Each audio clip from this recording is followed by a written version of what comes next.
bu dəfə mənə daha çox qazandıran zəngin vərdişlərimdən danışmaq istəyirəm. Ən birincisi, mən heç zaman sırada dayanmıram. Sırada dayanmamaq üçün ödəniş eləməyə də hazır oluram. Çünki hər dəfə sırada dayananda mən çoxlu resurs itirirəm. Hansı resursla ki, mən daha çox pul qazana bilərdim. İkincisi, mən heç zaman evdə masaj elətdirmirəm. Həmişə ən yaxşı, ən sakit, ən lüks yerləri seçirəm masaj üçün və çox tez-tez masaj xidmətlərindən istifadə edirəm. Çünki məhz masaja getmək mənə daha çox pul qazandırır. Bəli, bu baha ola bilər, amma sakit, lüks yerlərdə masaj xidmətlərindən çox tez-tez istifadə etdiyim zaman ki, indi də ora gedirəm, mənim ruhum sakitləşir, bədənim sakitləşir və bütün vibrasiyam lüks aura ilə eyniləşir sanki və kortizol səviyyəm ciddi şəkildə aşağı düşür. Bu da məni fürsətlərə açıq eləyir. Mən bir saata görə biləcəyim işi artıq bir dəqiqə ərzində görə bilirəm masajdan sonra. Və əsas sir də odur ki, masajdan sonra inanılmaz çox pul qazandıran ideyalar gəlir mənə.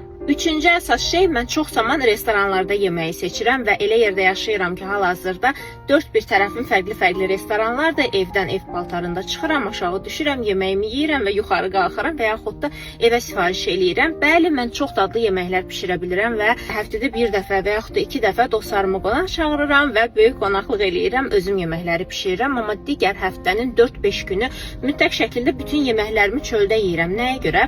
Çünki evdə yemək pişirdiyim zaman bu məni dəhşət çox əsəbləşdirir. Evdən yemək gəlməsi, buna çoxlu zaman xərcləməyi və s. və s. və yaxşı yerlərdə yemək yediyim zaman isə çox yaxşı əlaqələr qura bilirəm. Çox yaxşı enerjimi bərpa eləyirəm həmçinin də və digər tərəfdən də bir boşqab yeyib doyuram başqa yerdə yeyəndə. Evdə yeyəndə həqiqətən də daha çox yediyimi görmüşəm və daha çox da pul xərclədiyimi görmüşəm və bütün bu enerji, restoranda yeməklə yığdığım bu enerji gəlir mənə yenə də pulla qayıdır. Çünki özümü daha yaxşı hiss eləyirəm və mənə daha yaxşı hiss elətdirən bir şey məni yenə də daha çox fürsətlərə açıq eləyir və mən daha resurslu hiss etdiyim üçün daha yaxşı ideyalar tapa bilirəm pul qazanmaq üçün. Və əsas məsələ, hətta qısa yol olsa da mən çox zaman biznes klass bilet almağı seçirəm. Nəyə görə deyə bilərsiniz ki, keçidlər ala bilərsən, fast track ala bilərsən və s. amma bunlarla vaxt itirmirəm. Mənə lazımdır ki, mən təyyarədə oturarkən çox rahat uzanım, yatım, biznesmenlərlə əhatələnim. Niyə? Çünki inanın mənə, hər dəfə biznes klassla uçduğum zaman ətrafdan eşitdiyim bir səs, çünki biznes klassa daha çox iş adamları gedir.